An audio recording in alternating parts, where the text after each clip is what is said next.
Is the gadget dead? According to the New York Times, it is. There was a statement that went out that said, it is called the gadget apocalypse. It's upon us. It says Pebble, which makes smartwatches, has been purchased by Fitbit, which has had its own problems. GoPro may be going bust, while Jawbone, Nest, and other members of the gentry of gadget pageantry look just about ready to stick a fork into. That sounds right. Yeah, he said gadget riches for startups are no longer a regular mix in the tech business. The money is finding ways to sell old stuff with new tech. What's the best way to deliver mattresses through an app? He also points to the gadgets that we do have, the iPhone, the Kindle, the Fire, and even the Chrome stick, is a way to put in use those devices to deliver content and products that their parent companies sell. So the Fire gives you, in Kindle, give you books and videos, and the ability to order more Amazon delivery products. Same with the iPad, and there's a lot buy apps and stuff like that. And the apps are the things that are as that are opposed really to the solving physical problems.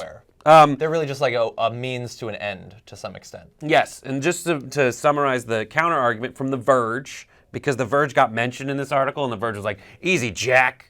They love gadgets. They review gadgets and things like The that. Verge gadget writer wrote, as long as we still have hobbies, interests, or needs that can't be met by a smartphone, gadgets will live on. 3D robotics may be floundering, but there are more drones buzzing overhead today than ever before, and the same goes for electric skateboards, fitness trackers, and myriad other gadgets. That's a good point. People went crazy for those hoverboards. Yeah, but the Fitbit, that's on your arm, and that died? But it's around, and people still want it. It's like the gadget you want for Christmas. I know a lot of people use it. But my iPhone has like a health app, which also tracks my steps. Yeah, I think there are certain activities where you wouldn't want to have your smartphone on you. I get why there are Fitbits and other things like that. I know Anna uses one. I was with a couple that both use them, and they're like constantly checking it and everything. So those are they still sell, I guess.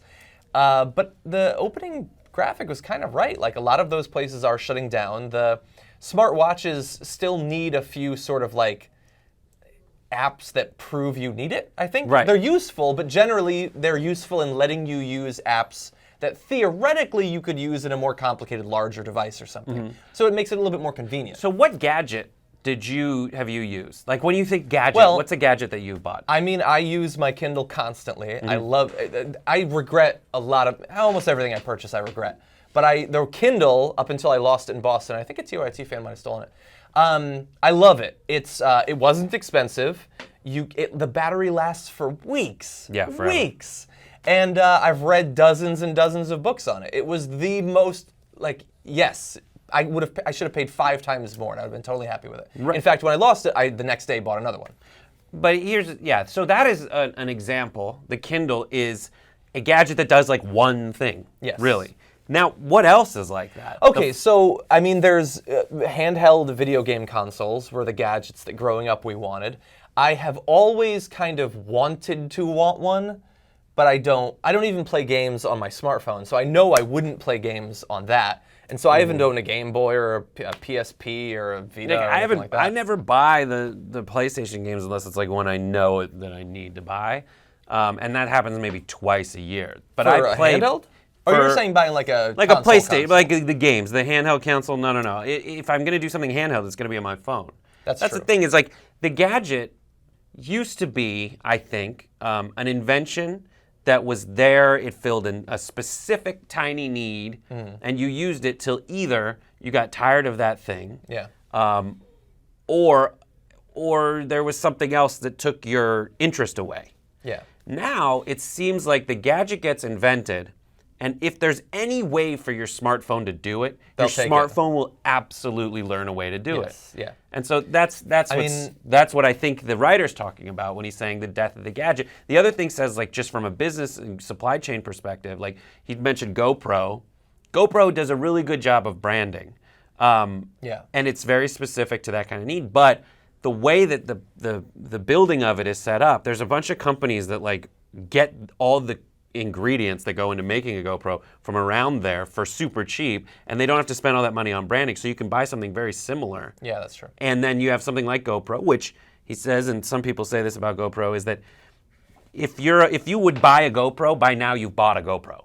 And like, what do you need? I mean, unless is the 4K way better? There are ways that they can improve them. But you can upgrade the software on it. So you I did that with my a lot of companies don't want you to do that. And look, to add on to the gadgets going away, smartphones, this is a perfect example. Interchangeable lens cameras and to a lesser extent compact cameras have just nosedived over the past 5 or 6 years because a lot of people either don't want the trouble and expense of having a camera, think that the smartphone can replace it, or increasingly know that the smartphone can replace a lot of it. And so why have this separate gadget? Even if it is better, it's sort of diminishing returns at a certain point. I know what you're thinking about the corporate media. Oh, no, not again. I hear you, brother. Luckily, there's the Young Turks, and you make it happen. Come join us, tytnetwork.com/join.